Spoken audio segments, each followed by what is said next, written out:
My name is Kevin Clay, and I am one of the Lean Six Sigma instructors here at Six Sigma Development Solutions. Today, I'm going to give you a brief introduction to the two sample t-tests using Minitab's version 20. A little background on the two sample t-test. Two sample t-test is a statistical analysis to help us understand whether there is a difference or not between two x's. So it's basically two distributions of data, each representing a level to the x. And it's the two sample t-test is saying, is there a difference between the two? And it's giving us a p-value, which helps us to understand. The data that you are looking at here on the screen, this data comes from a fictitious project that we use with our green belts and black belts. It follows a fictitious company called Peanut Butter and Jelly Inc.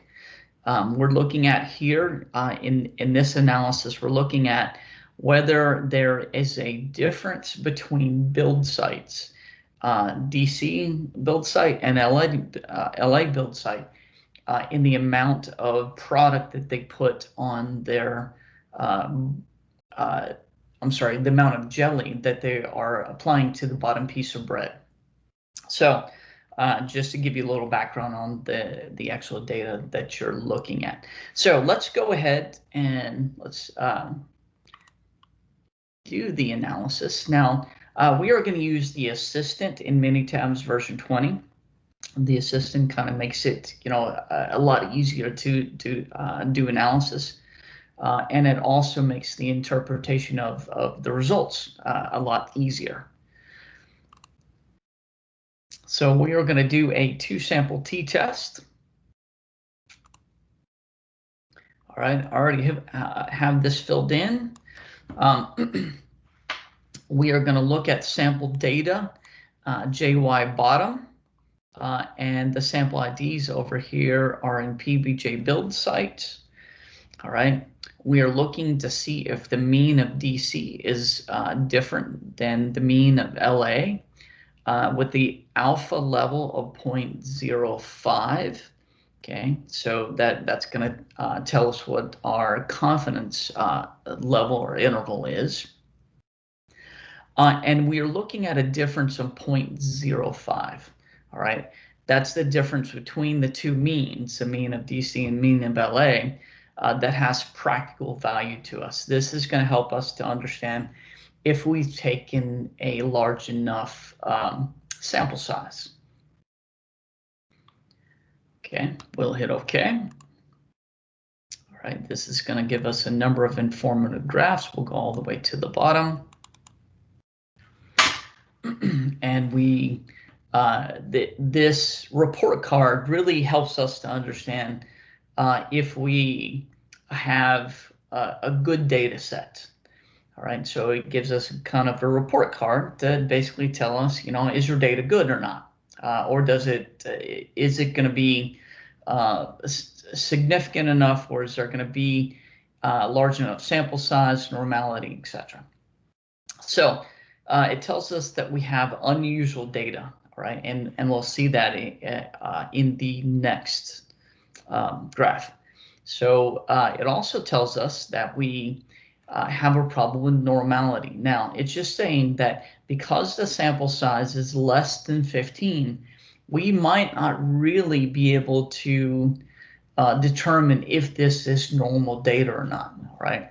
And in order to do this test, we need normal data. We can't use non-normal data in the 2T test. That's reserved for other tests.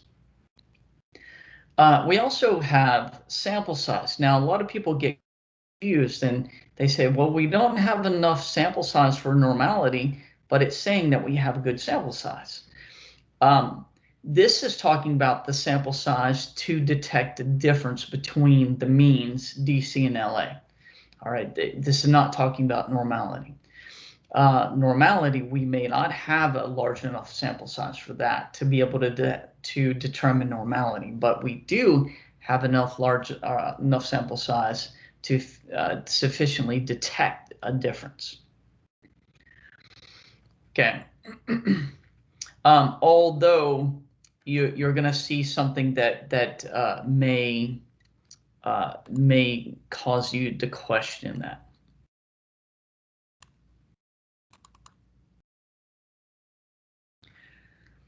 All right, so now we go into the diagnostic report. All right, and I go cover these reports from the one at the bottom all the way to the top. So the diagnostic report gives us information about whether we have unusual data, and here we actually see two observations which could be unusual. So we teach our green belts, these are signals. These signals are, they could lead us to finding the solution to our potential problem that we're trying to solve in our Lean Six Sigma project. They may not, but these red dots could really lead us to gaining more information about what's going on with the process. We look down at the bottom here and we see something called, or it's what is the chance of detecting a difference of 0.05, and you'll see that right here where my cursor is. And it says, presently our chance of detecting a difference is 14.9%. All right, we have a very small chance. We have a very small chance. All right. I personally would keep taking samples, or take a larger sample until it gets in the green. So that would show you here, it tells you based on our current data, if we take a sample of 88, we have a 90% chance or better to detect a difference of 0.05. All right. So this is basically saying that, the likelihood that we're going to detect that difference is only about 15%.